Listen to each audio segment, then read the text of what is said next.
इसलिए अर्जुन को भी भगवान श्री कृष्ण जी यही समझाते हैं, गतासून गतासूंश्च नानुशोचन्ति पंडिताः। गतासून जो गत प्राण हो गए हैं, जो चले गए हैं हमसे विदा होकर के, उनके लिए पंडित जन शोक नहीं करते।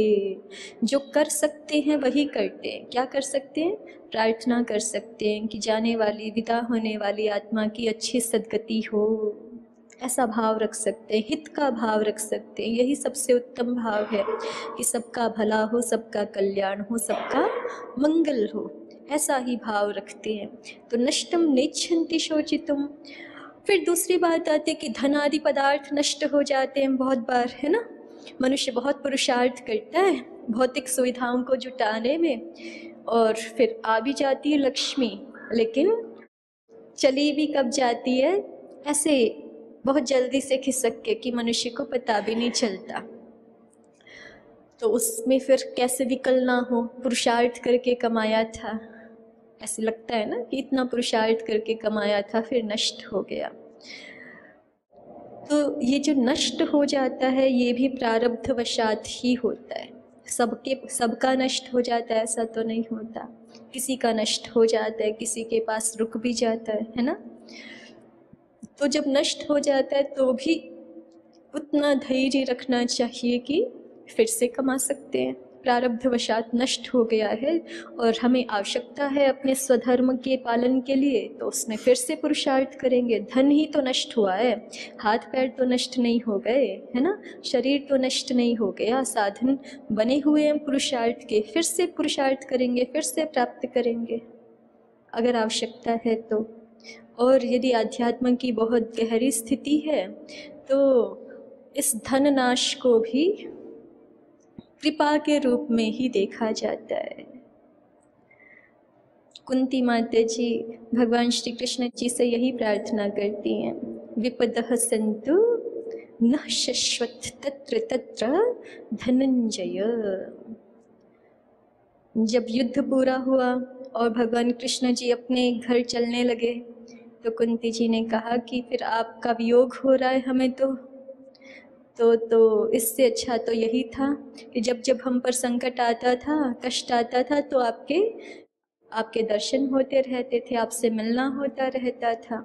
तो ऐसी धन संपदा, अब हमें राज्य प्राप्त हो गया तो अब आप छोड़ करके चल दे रहे हैं, तो ऐसी धन संपदा किस काम की है कि जिससे आपका वियोग हो जाए। विपदः सन्तु नस्तत्र न शश्वत तत्र तत्र धनंजय।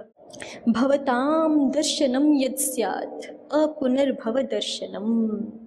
कुंती माता जी भगवान श्री कृष्ण को प्रार्थना कर रही हैं, हे धनंजय, यदि आपके योग के लिए यही आवश्यक है कि हमारी स्थिति ऐसी ही है कि हम संपदाओं में आपको भूल जाते हैं और विपदाओं में ही आपको स्मरण कर पाते हैं। मनुष्य का स्वभाव ऐसा ही है ना, जरा सा सुख आया नहीं कि फिर उसको कोई ध्यान नहीं रहता, वो उन्हीं सुखों में, उन्हीं सांसारिक सुखों में पूर्णतः प्रलिप्त हो जाता है। भगवान का भी कोई अस्तित्व है ये ध्यान हमें रहता नहीं है ना।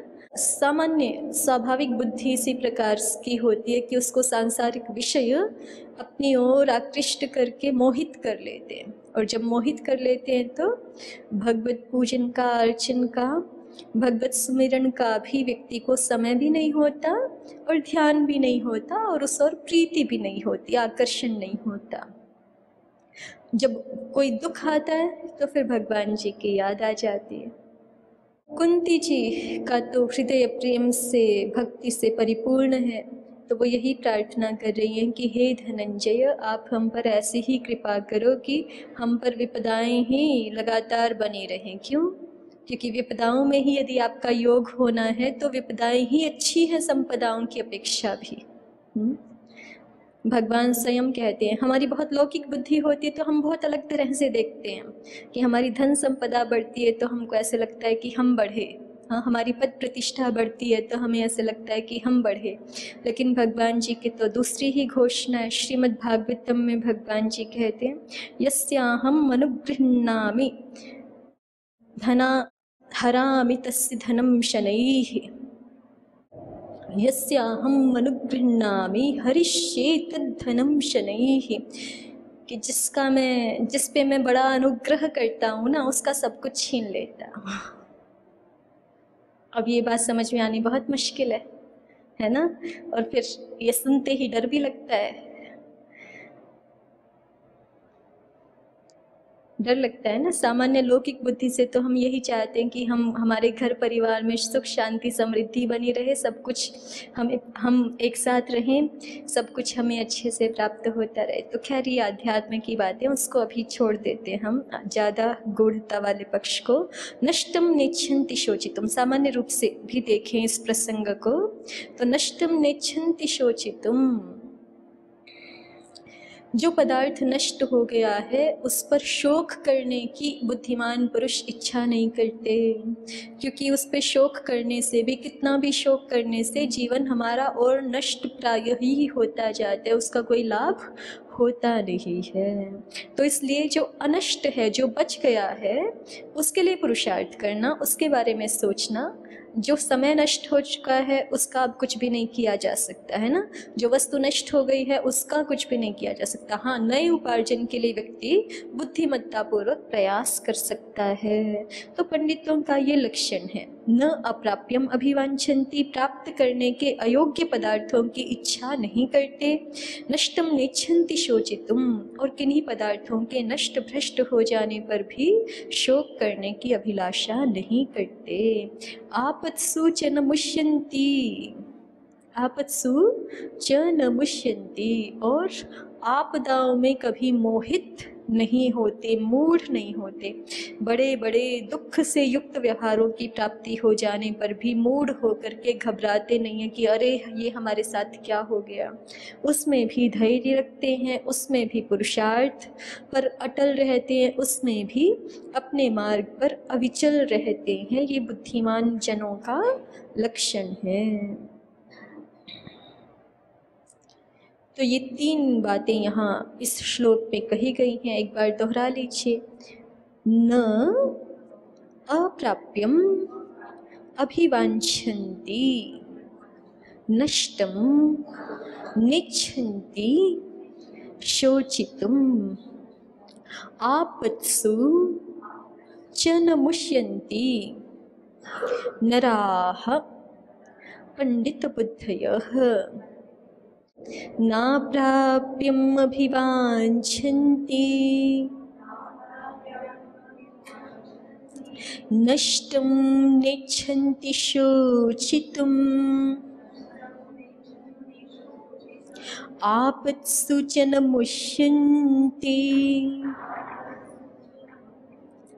नराः पंडितबुद्धयः।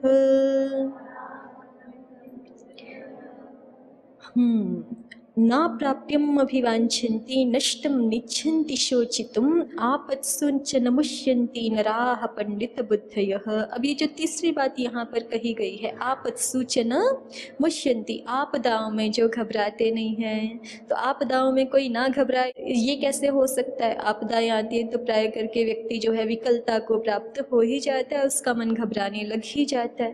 तो ना घबराए, इसके लिए क्या है? बड़े बड़े दुख युक्त व्यवहारों की प्राप्ति होने पर भी मूढ़ होकर के घबराते नहीं हैं। ये ऐसा कैसे हो सकता है?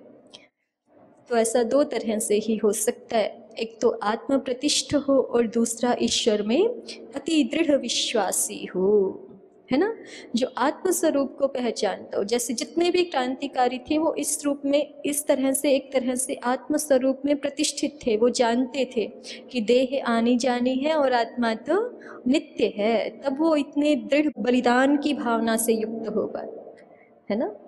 वासांसि जीर्णानि यथा विहाय नवानि गृह्णाति नरोपराणि, तथा शरीराणि जीर्णानि विहाय नवानि गृह्णाति नरोपराणि।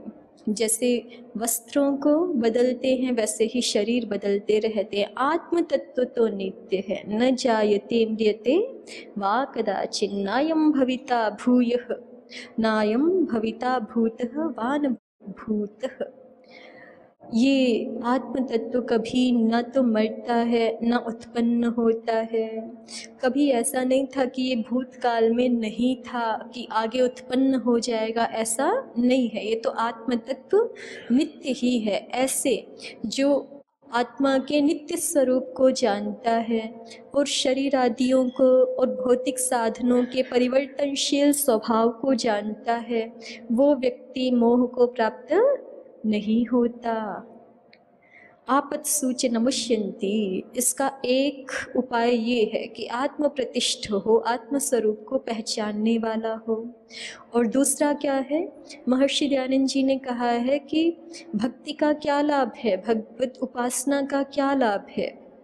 वहाँ पर लिखा है कि जो भगवान की भक्ति करते हैं उनमें भगवत भक्ति से इतना बल उनके हृदय में प्राप्त हो जाता है कि पर्वत के समान दुख आने पर भी घबराते नहीं हैं, विचलित नहीं होते हैं।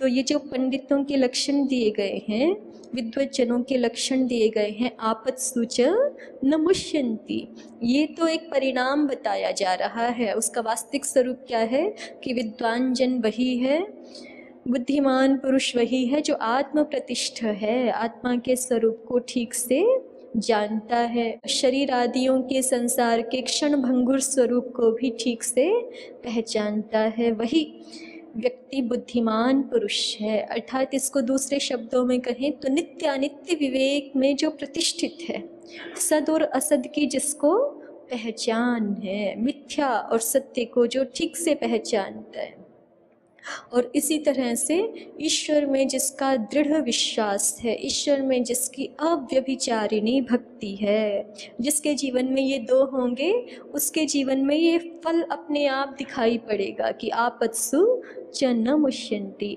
कितनी भी बड़ी आपदाएं आ जाए वो व्यक्ति अपने पथ से विचलित नहीं होगा।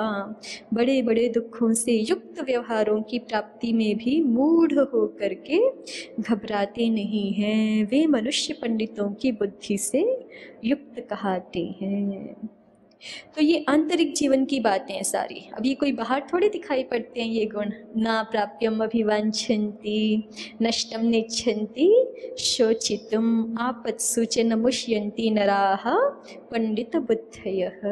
ये सारे आंतरिक गुणों का वर्णन हो रहा है। अग्रिम श्लोक में कहते हैं प्रवृत्त वाक्, दोहराइए साथ में, प्रवृत्त वाक् चित्रकथ ऊहवान प्रतिभानवान। प्रवृत्तवाक् चित्रकथ ऊहवान प्रतिभानवान आशु ग्रंथस्य वक्ता च। आशु ग्रंथस्य वक्ता च यः स पंडित उच्यते। प्रवृत्तवाक् चित्रकथ ऊहवान प्रतिभानवान आशु ग्रंथस्य वक्ता च यः स पंडित उच्यते। और पढ़ने पढ़ाने वाले जन कैसे होने चाहिए? तो अभी तो कहा था कि उनके आंतरिक गुणों का वर्णन कर रहे थे। अब एक और बात कहते हैं कि जो विद्या प्रदान करने वाले आचार्य गण होते हैं, पढ़ाने हारे पुरुष होते हैं, वो प्रवृत्त वाणी वाले होने चाहिए। अर्थात जिनकी वाणी बहुत सारी विद्याओं का उपदेश करने में पटु हो, प्रवृत्त वाक् बहुत सारी विद्याओं का उपदेश करने का सामर्थ्य रखने वाले होने चाहिए विद्या प्रदान करने वाले पुरुष। नहीं तो फिर विद्या तो उपदेश और श्रवण इसके माध्यम से ही होती है ना।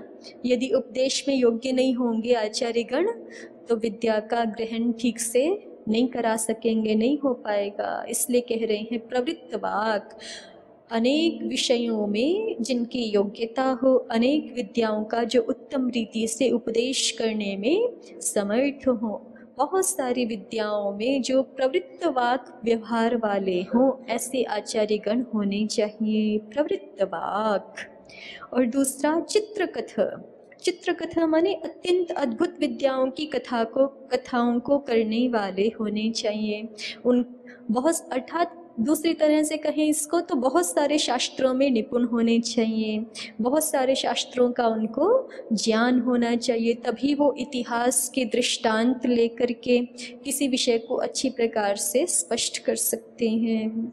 इतिहास, पुराण इत्यादियों का, महाभारत, रामायण इत्यादि ग्रंथों का, लौकिक वैदिक साहित्य का और अन्य विद्याओं का भी, अन्य आधुनिक विद्याओं का भी इनको हम आधुनिक विद्याएं एक दृष्टि से कह देते हैं, बाकी सारी विद्याएं ही प्राचीन विद्याएं हैं। भूगोल पहले नहीं था ऐसे भी नहीं है, गणित पहले नहीं था ऐसे नहीं है, विज्ञान पहले नहीं था ऐसे नहीं है, सारी विद्याएं सनातन विद्याएं हैं, ठीक है। पर ये है कुछ विद्याएं भौतिक विषयों से संबद्ध हैं, कुछ आध्यात्मिक विषयों से संबद्ध हैं। तो भौतिक और आध्यात्मिक विद्याओं को जानने वाले आचार्यगण होने चाहिए, जिससे कि चित्रकथा, वो अत्यंत अद्भुत कथाओं को करके विद्याओं को समझा सकें, प्रदान कर सकें, उनका विद्यार्थियों में ग्रहण करा सकें, विद्यार्थियों को हृदयंगम करा सकें। ऊहवान। और एक बात कही है, ऊहवान। ऊहवान अर्थात ऊहा कहते हैं कि किसी वस्तु को, किसी पदार्थ को जो पहले से नहीं जाना गया है, या कोई शास्त्र जो पहले से नहीं जाना गया है, उसको तर्क से शीघ्रता पूर्वक जानने का सामर्थ्य रखने वाले जो व्यक्ति होते हैं उनको कहते हैं ऊहवान। बिना जाने पदार्थों को भी, अर्थात जिनका पहले से ज्ञान नहीं है, ऐसे पदार्थों को भी तर्क बुद्धि से अत्यंत शीघ्रता पूर्वक ग्रहण कर लेने वाले। तर्क बुद्धि उसको कहते हैं जो पदार्थ को ऐसे खोल खोल करके सूक्ष्म, जैसे छोटे बच्चे होते हैं ना, उनको कोई खिलौना देते थे, पूरा खोल खोल करके देखते हैं, ऐसे एक बुद्धि से खोलना भी होता है किसी विषय को, बुद्धि से समझना। पूर्व ज्ञात विषय नहीं है, लेकिन फिर भी उस पर ध्यान एकाग्र किया और तर्क से उसको अत्यंत शीघ्रता पूर्वक ग्रहण करने का, जानने का, समझने का सामर्थ्य जिनमें होता है, उनको कहते हैं ऊहवान।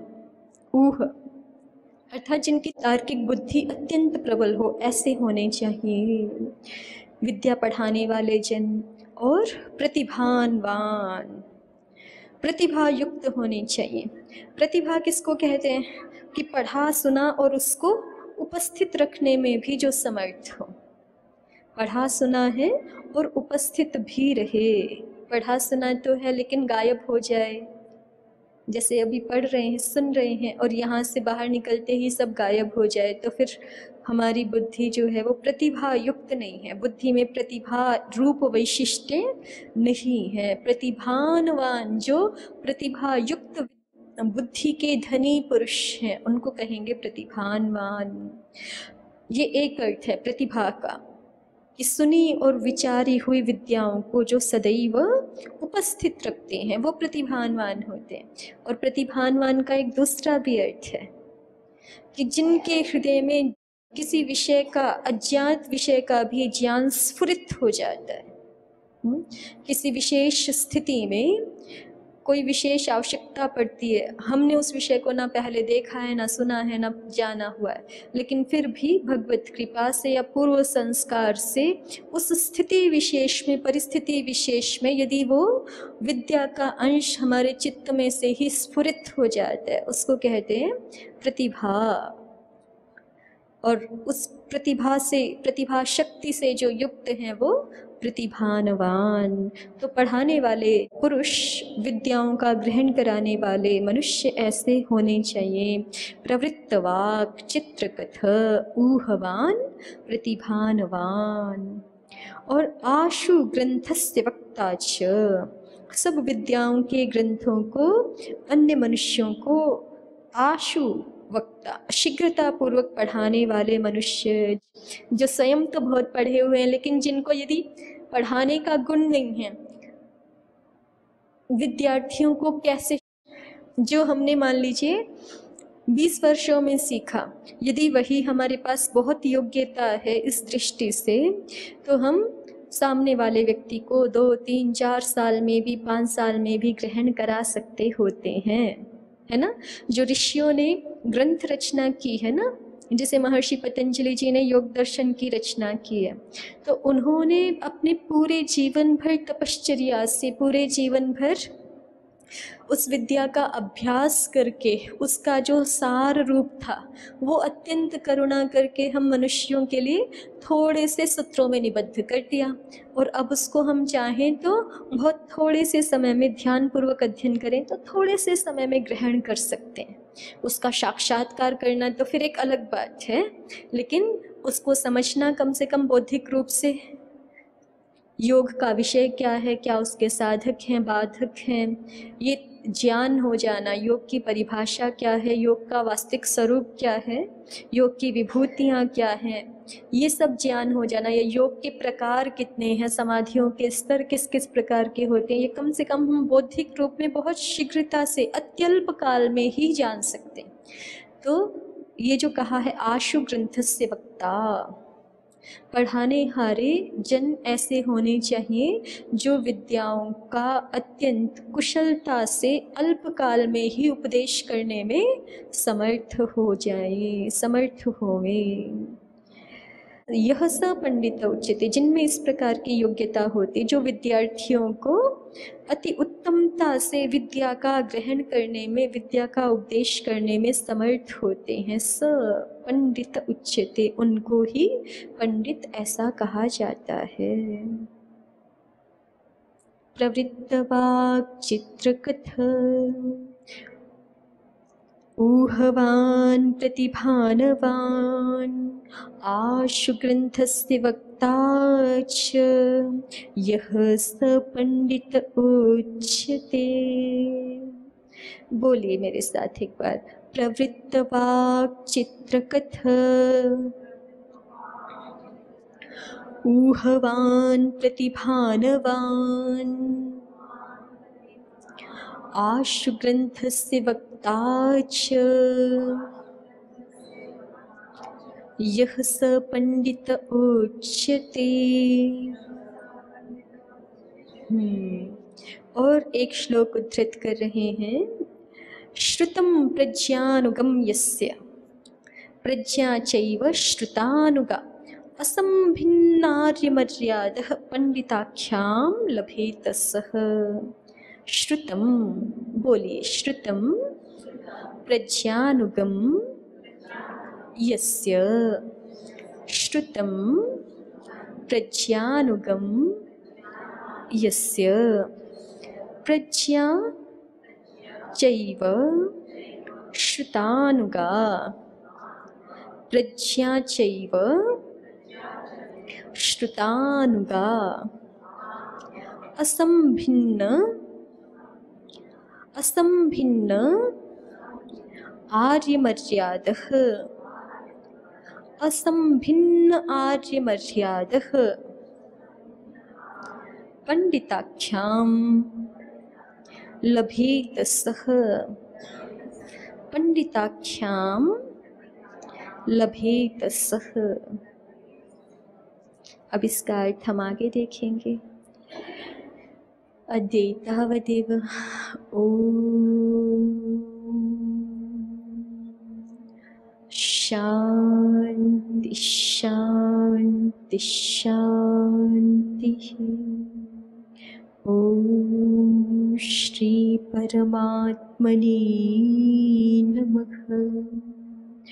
ओम श्री गुरुभ्यो नमः। ओम सर्वेभ्यो नमः। ओम।